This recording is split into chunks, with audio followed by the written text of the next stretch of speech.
명화로 보는 기독교 명기 제1화 시작합니다.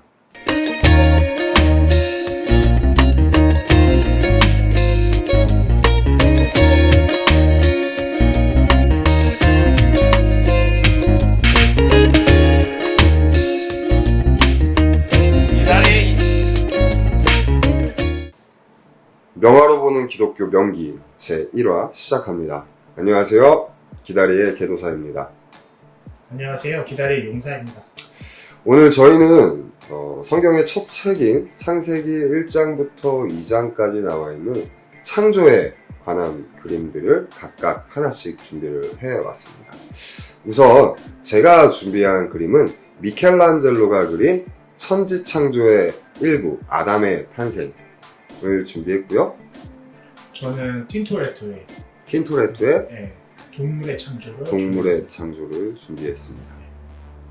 우리에게 아담의 탄생이라는 제목으로 익숙한 그림을 저는 갖고 왔고, 용사님은 틴토레토의 동물 창조 그림을 갖고 왔습니다. 우선 제가 준비한 그림부터 한번 살펴보겠습니다. 미켈란젤로가 그린 이 아담의 탄생이라는 그림은 바티칸 박물관에서 가장 안쪽으로 이렇게 들어가면 있는 시스티나 경당, 성당이라고 표현할게요. 그게 좀 더 저한테 익숙해서. 그렇죠. 시스티나 성당에 있는 천장화의 일부입니다. 이 시스티나 성당은 시스토 4세라는 교황이 건립을 했고, 율리오 2세 교황일 때에 원래 있던 그 천장에 원래 별 그림이 있었었는데, 그 별 그림을 지우고 미켈란젤로가 거기에 창세기에 나와 있는 이제 창조의 부분들을 그림으로 그려넣었습니다. 총 9개의 그림을 그려넣었다고 해요. 그 중에 4번째가 아담의 탄생 그림입니다. 이 시스티나 성당에 대해서 조금 더 설명을 한번 해보면, 이 시스티나 성당은 아까 시스토 4세 그 사람이 건립하라고 지시했기 때문에 그 교황의 사람이라고 해서 좀 죄송합니다. 교황의 이름을 따서 시스티나 성당이라 부르고, 혹시 그 교황 선출할 때 가톨릭에서 그렇죠. 굴뚝에서 막 연기 나오는 거 있잖아요. 네. 그 성당이 이 교황 선출하는 걸 콘클라베라고 그러는데, 이 콘클라베가 열리는 성당이 시스티나 성당입니다. 그러니까 되게 가톨릭에서는 하여튼 상징적이고 의미 있는 성당인 거죠. 이 시스티나 성당 안에 있는 미켈란젤로의 천지창조 그림은, 원래는 우리한테는 천지창조라는 이름이 훨씬 익숙한데, 원래는 시스티나 경당 천정화라는 정확한 명칭이 있대요. 그런데 우리는 천지창조가 익숙하니까 천지창조로 이야기 한번 쭉 하겠습니다. 미켈란젤로가 이 그림을 그릴 당시 그 시대는 르네상스 시대인데, 르네상스는 뭐 14세기라고 얘기하는 책도 있고 15세기부터 16세기까지 그렇죠. 이탈리아랑 전 유럽에 풍비했던 미술 사조입니다. 이 르네상스 미술의 혹시 특징, 르네상스에 대해서 조금 알고 계시는 부분 있으시면 설명 좀 해주세요. 유명한 거는 이제 비례라든지 인체 비례, 이렇게 딱딱 맞는 듯한 그런 느낌이라고 해야 될까요? 맞습니다. 아마 이 르네상스라는 단어 뜻이 다시 태어나다, 부활하다, 이런 뜻을 갖고 있다라고 알려져 있어요. 그래서 인간을 존중하던 고대 그리스와 로마 시대로 돌아가자, 그 시대에 부활하고자 했던 어떤 운동, 그리고 그런 뜻이 담겨 있다고 합니다. 다시 말하면 르네상스 이전 시대는 아무래도 이제 중세 시대다 보니까 신을 굉장히 중요하게 생각했던 그런 사상들이 많이 있었었는데, 그런 것들에서 벗어나서 이제 신에서 인간을 중심으로 하는 아름다움을 추구했던 미술 사조라고 얘기할 수 있을 것 같아요. 세계관이 신 중심에서 인간 중심으로 바뀌었다라고 생각하면 좋을 것 같습니다. 그런데 세계관만 신에서 인간으로 바뀐 거지, 예술품들이나 이런 것들의 주제는 계속 신이에요.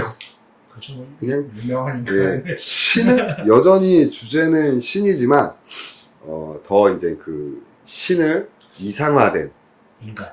신을 그리기 시작했다. 이렇게 생각하면 조금 쉬울 것 같습니다. 네. 그러니까 뭐 이제 뭐 하나님, 예수님 뭐 이런 사람들이 옛날에는 뭐 비리비리 했다고 하면 이때는 뭐 제가 옛날 잘 모르지만 했다고 하면 이때는 이제 좀 아이돌 몸, 이제 몸짱 이런 몸으로 이제 되게 멋있게 아름답게. 그렇죠. 저희가 예수님이라는 이미지가 약간 고착화돼 있잖아요. 그쵸.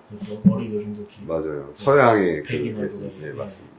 이제 누가 그 인터넷에 몇 년 전에 나왔었는데 왜 그 중동의 당시 팔레스타인 네, 지역의 팔레스타인 흔한 30대 얼굴. 네, 머리 짧고 예, 그 예. 좀 충격을 받았어요. 예, 저도 충격 먹었었어요. 네. 아, 설마. 그래서 뭐 그게 흔했다고 하니까 뭐가 맞는지는 여러분들이 판단하시고요. 시대마다 확실히 네. 그런 게 있는 것 같습니다. 그게 이제 르네상스다라고 얘기할 수 있을 것 같습니다. 이제 그림으로 바로 넘어가 볼게요. 아담의 창조 그림은 미켈란젤로가 그린 것들 중 신의 능력을 가장 잘 보여줬다라는 평가를 받고 있어서 제가 준비했습니다. 이거 너무 유명해서 우리 되게 익숙한 그림이에요. 그렇죠. 이렇게 예, E.T. E.T. 하나님과 아담의 모습이 많이 닮아 있고요. 보시면. 그리고 이는 성서의 창세기 1장 26절 말씀을 우리한테 상기시켜 줍니다. 이 그림은 하나님이 생명을 아담한테 부여하고 있고 아담은 그것을 받고 있는 찰나의 장면을 표현하고 있다고 합니다. 하나님이 인간에게 생명의 불꽃을 막 불어 넣으려고 손을 내밀고 있는 그 찰나, 아담의 손끝이 하나님의 손끝에 닿기 직전의 그 순간을 미켈란젤로가 특유의 표현력과 상상력으로 창조해낸 작품입니다. 저는 이 그림에서 이 손 부분을 조금 자세하게 봤는데요.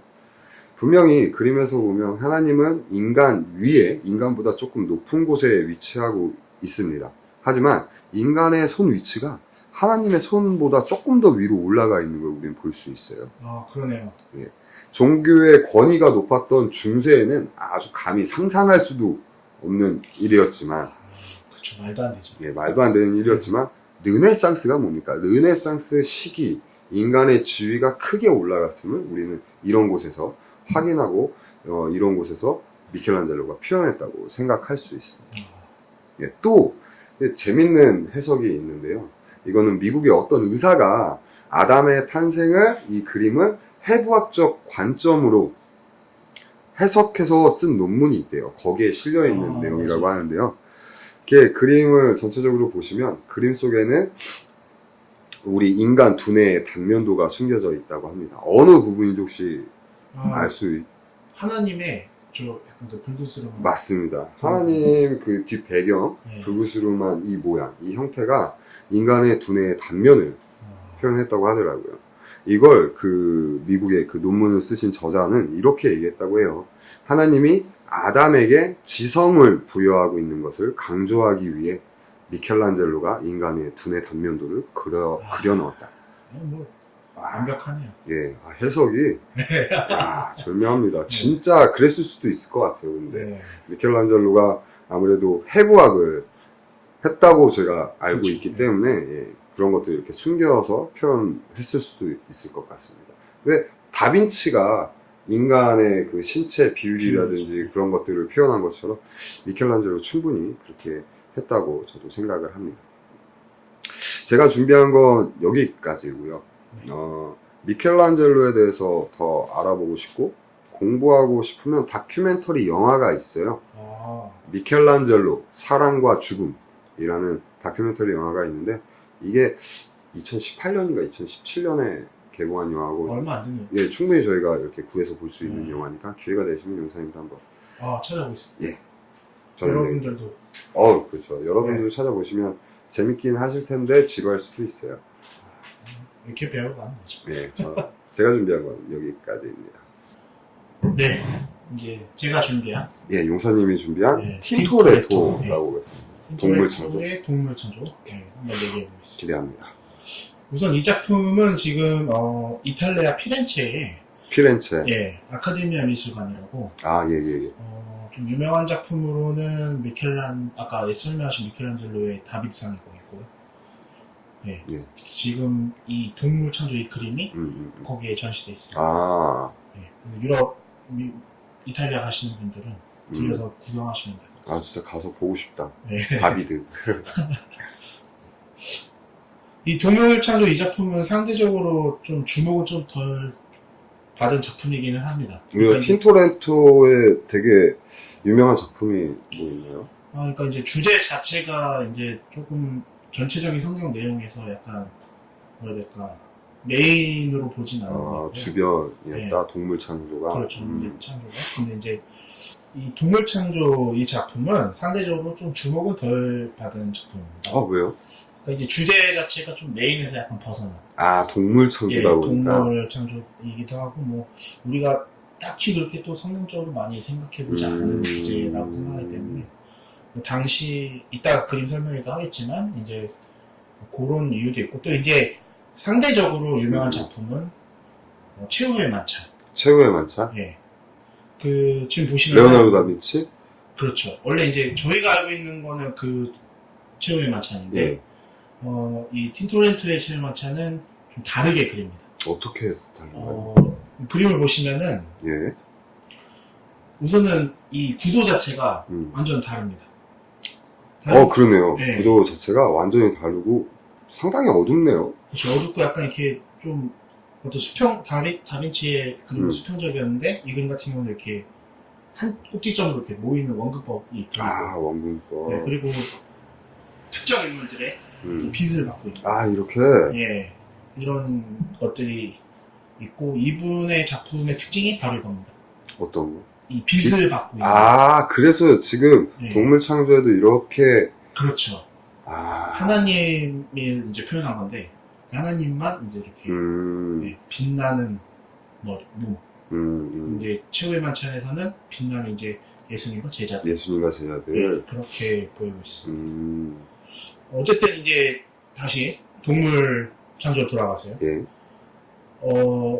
우선 이제 아까 말한 그런 빛이 받고 있고요. 이 동물들은 이제 빛을 못 받고 있지만 좀 명암이 대비가 되죠. 이런 면에서. 대신에 이제 이 시대의 특징이 좀 역동적이고 이런 그 특징들이 보이고 있습니다. 예. 좀 역동적으로 느껴지긴 해요. 예. 하지만 좀 더 구체적으로 한번 설명해 주시죠. 그러니까 이제 어떤 한쪽 방향으로 지금 동물들이 가고 있고, 전부 다 하나님도 이제 움직이는 모션을 취하고 있죠. 네, 그런 것도 있고 그다음에 또 이제 동물들을 보면 전체적으로 좀 순한 동물들 위주로만 나왔습니다. 그러네요. 독수리도 안 보이네. 네, 뭐 그 당시에 좀 형벌에 사용됐던 사자라든지 뭐 이런 것도 안 보이고. 뭐 이런 거에 어떤 의미가 있나요? 아마 제 생각에는 이 당시에 우리가 뭐라 해야 될까 그런 맹금류들은 어떻게 보면 당시에 100% 컨트롤 되는 동물들은 아니었잖아요. 길들이긴 하지만 인간이 이렇게 뭐라고 하죠? 위해를 받을 수 있는 가축화할 수 없는. 그렇죠. 가축할 수도 없고 뭔가 위해를 가할 수 있는 그런 요소들이 남아있기 때문에 뭐 현대에 와서는 그런 맹금류들이 동물원에 있지만 그 당시만 해도 그 정도는 아니었기 때문에 또 이제 하나님의 어떤 선하심을 보여주기 위한 그림을 거기에 뭔가 이제 죄의 심판의 도구로 사용되는 그런 동물들을 넣는 것 자체가 좀 문제가 있고 또 이제 불결한 느낌도 있죠. 뭐 독수리 같은 경우는 이제 죽은 거를 또 먹기도 하고 특정 독수리들은 그런 것들도 있기 때문에 이거 꿈보다 해몽이에요? 뭐 아까 뇌에 담는 그거 어떤 의사가 하신 거니까. 그래서 이제 근데 제 생각입니다. 이거는 제 생각인데 어쨌든 이제 꿈보다 해몽이 더 좋은 것 같은데? 원래 이제 그림은 맞아. 그림은 우리가 보는 나름이지. 근데 어쨌든 지금 이 동물들을 약간 박물관에 전시한 것처럼 이제 물고기랑 아마 그 당시 그 지중해 연해나 해안에 이제 잡히던 것들 같고요. 저 진짜 물고기가 참 신기했어요. 새들은 그렇다 치고 물고기 있는 거 보고 깜짝 놀랐어요. 그렇죠. 좀 약간 또 참치같이 보이는 것도 있고 이렇게 뭐 다양한 게 있는데 어쨌든 이렇게 좀 상대적으로 좀 그런 순하고 뭔가 우리가 평화를 느낄 수 있고 뭔가 하나님을 느낄 수 있는 동물들이었던 것 같아요. 우리가 쉽게 잡아먹을 수 있는 것들. 그래서 그런 것들을 이제 보여주고 있다고 생각합니다. 우선 또 이 시대적으로는 예. 매너리즘이라고 해서 매너리즘? 예. 르네상스 후기? 후기로 봅니다. 예. 후기에 있는 매너리즘이라고 보는데 언제 몇 년도에 그렸는지 혹시 알 수 있나요? 이 작품이 우선은 추정되기로는 1550년 1550년. 그래서 53년 예, 어... 뭐 이렇게 하고 아까 그 시스티나 경당 천장화는 12년 예. 그리고 거기에 있는 최후의 심판이 미켈란젤로가 67살에 그렇죠. 했다고 하니까 비슷할 것 같은데 아닌가? 근데 영향을 좀 많이 받았다는 해석도 있고요. 어쨌든 누구의? 미켈란젤로의? 예, 미켈란젤로의 이제 해석 받았다는 영향도 있고 또 이제 제가 말씀드리고 싶은 거는 이제 매너리즘 시대는 르네상스 시대와 같이 어떤 하나의 이상이 지배되던 시대가 아니라 여러 경향들이 교차하면서 갈등을 일으키던 그 위기의 시대에서 오는 그 일반적인 불안, 예, 그거를 반영한 걸로 해석을 합니다. 예. 일반적인 불화. 예. 좀 저한테는 어렵지만 네. 일단 넘어가 볼게요. 예. 그래서 이제 매너리즘이라는 용어는 이탈리아어로 디 마니에라에서 나오는 것인데 그 의미는 이제 미술 작품이 자연 있는 그대를 묘사하기보다는 일정한 규범 양식으로 그려야 한다는 뜻입니다. 그러니까 이제 그 매너리즘의 특징을 잡아서 얘기해라 뭐 이런 거죠. 네. 이 시대 작품을 보면은 그림들이 양식이 서로 이제 비슷하고 동일했기 때문에 되게 작품들이 되게 비슷비슷해 보여요. 네. 그리고 인물들이 콘트라포스토 동작 이런 것들이 되게 과장돼 있습니다. 오버액션. 콘트라포스토? 예, 콘트라포스토. 예. 그래서 몸이 약간 좀 더 오버해서 예, 비틀어져 있다거나 좀 이렇게 어떤 정적인 것보다 동적인 아까 예, 그런 걸로 되어 있고요. 이게 이제 육체 묘사에도 이제 이게 적용이 돼서 그러니까 팔이 좀 약간 너무 길다거나 또 근육이 이제 과한 근육이죠. 한마바퀴처럼. 이거 나이 나오는데. 검색해보세요. 색채는 전체적으로 약간 원색적이고 긴장감과 운동감의 느낌을 강조하고 있으며 빛의 묘사도 좀 비현실적이고 네, 아까 보셨지만 맞아요. 네, 그런 식으로 되어 있습니다. 어쨌든 이 작품을 보면 동물들이 나오죠. 맞아요. 이 동물들이 어쨌든 주제가 돼서 나오는 이 그림들은 사실 많이 없습니다. 저도 되게 낯설어요, 생소해. 그렇죠, 예. 그래서 이 작품이 그런 면에서 좀 특이하고요. 그렇지만 그 가운데 이미 또 어떻게 보면 하나님이 메인이시죠. 그쵸. 창조의 결과입니다. 근데 이후에 나오는 그림들에서는 동물들이 약간 이제 길들여진 상태로 마치 이제 말에 올라가 있는 그런 가축으로 나오는 거죠. 네. 그래서 이런 뭔가 야생의 느낌은 여기서만 느낄 수 있습니다. 이후로 나오는 곳은 좀 더 길들여져 있고 네. 길들여져 있고 화려하게 그린 궁전 내에서도 그런 순한 동물들이 있는 그런 모습들을 맞아요. 네.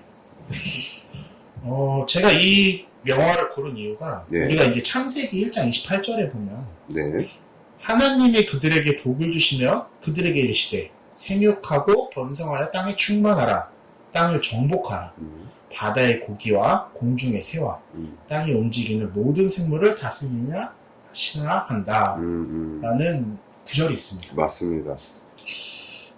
아마 그 당시에 이런 것들이 있었을 거예요. 우리가 이제 자연에 대한 무지, 파악 안 되는 공포. 자연에 대한 공포. 그리고 또 그런 동물들에 대한 그런 공포가 있었을 거예요. 맞아요. 그래서 뭐 부족 생활하던 시대에는 어떤 뭐 곰족이라든지 호랑이족이라든지 뭐 그런 특징을 잡아내서 자신들의 부족의 강함을 그들한테 투영시키죠. 맞아요. 네, 그래서 그런 어떤 습성을 비슷하게 해서 한다든지 이렇게 해가지고 그 시대를 풍미했는데 그런 것들이 어떻게 보면 하나님한테 우상인 거죠. 예.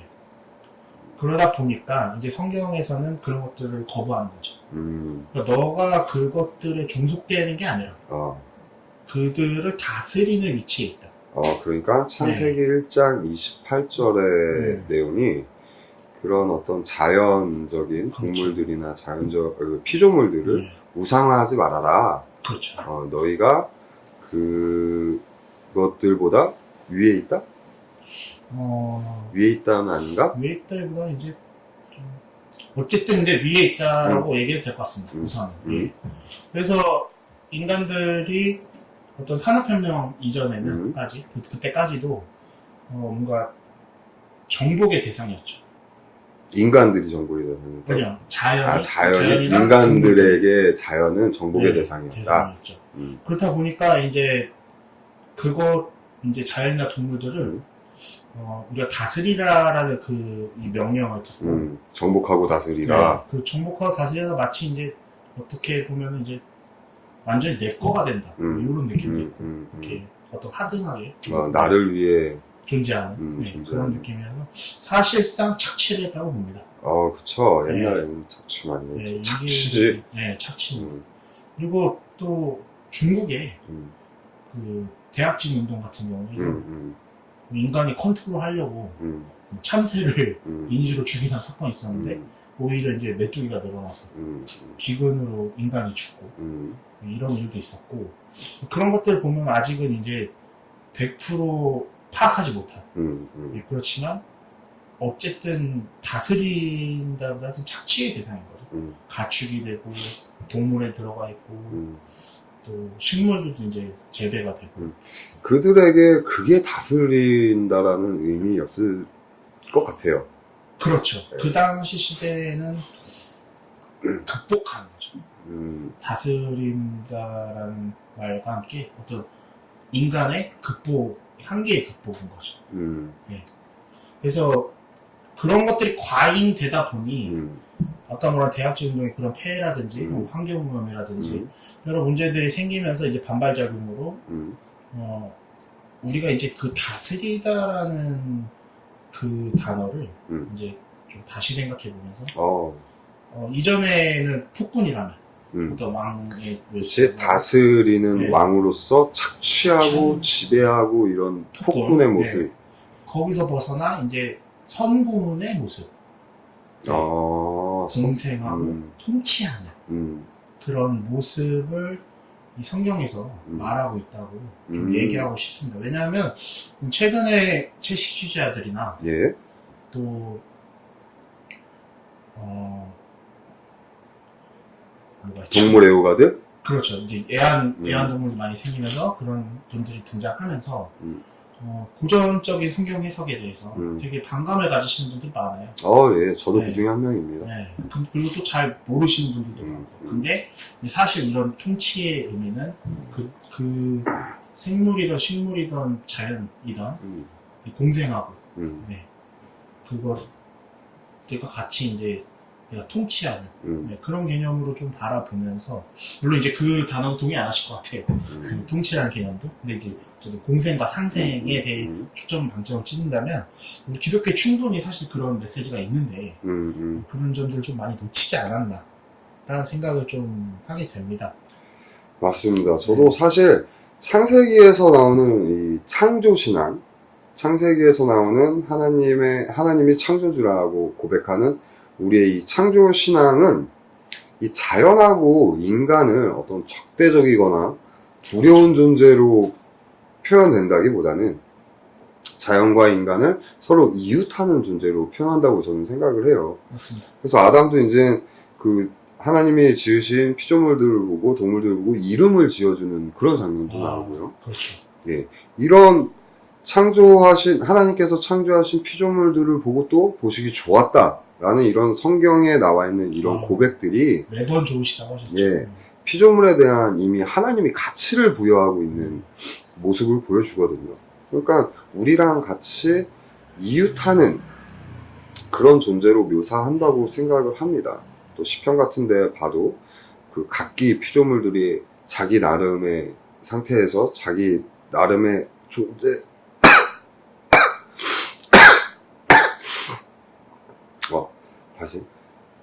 시편 같은데 성경을 보면 모든 존재들은 각각의 방식으로 하나님의 영광을 선포한다. 뭐 이런 구절들이 그렇죠. 있거든요.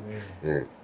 그러니까 한마디로 자연은 인간의 어떤 뭐 적대자라든지 혹은 두려움의 대상, 우리가 뭘 어떻게 해야 되는 그런 내가 소유해야 되는 이런 소유물이 아니라 창조주 하나님께 속한 것이다 라는 것이 성경에서 증언하고 있는 자연에 대한 그 창조신앙이 보여주고 있는 자연에 대한 이미지가 아닐까. 맞습니다. 예, 저는 생각합니다. 이렇게 좀 더 발전해서 얘기를 조금 더 이어나가 보면 때때로 사람들은 이렇게 얘기해요.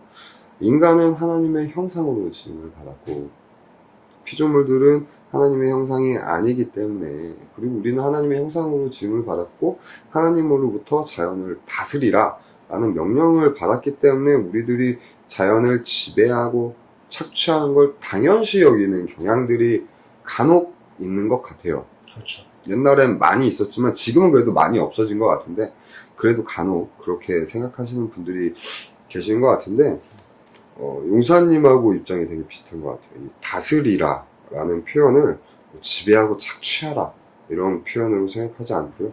하나님이 우리를 다스렸던 방식으로, 그렇죠.